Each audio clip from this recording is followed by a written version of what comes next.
முருகா, உனக்கு எல்லாமே தெரியும்ல. இங்கே யார் எப்படி என்ன பண்ணுறாங்க, என்ன பேசுகிறாங்க, எப்படி நடந்துக்கிறாங்க அப்படின்ட்டு உனக்கு எல்லாமே தெரியும்ல. அப்போ நீ எல்லாத்தையும் பார்த்துப்பல. அப்போ எனக்கு எந்த கவலையும் இல்லைல்ல.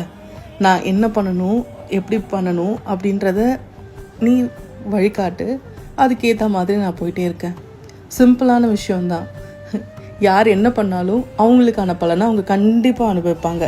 அண்ட் அடுத்த ஜென்மம் அப்படிலாம் எதுவும் கிடையாது.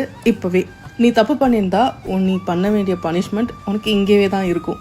நீ நல்லது பண்ணியிருந்தா அதுக்கான வாழ்க்கையும் உனக்கு இங்கே தான் கிடைக்கும். ஸோ என்ன பண்ணுறோன்றத பார்த்து தான் பண்ணணும், என்ன பேசுகிறோன்றதையும் பார்த்து தான் பேசணும். ஏன்னா வார்த்தைக்கு அவ்வளோ பவர் இருக்குது. அந்த சொல் திருப்பி நமக்கே வரும் அப்படின்னு சொல்லுவாங்க. அதனால சொல்கிற வார்த்தை நல்ல வார்த்தையாகவே இருக்கட்டும். நீங்கள் என்ன பண்ணாலும் மேலே ஒருத்தவன் இருந்து பார்த்துட்டே இருப்பான். அது எந்த கடவுளாக இருந்தாலும் சரிதான். ஸோ நடக்கும்போது பார்த்து நடக்கணும்.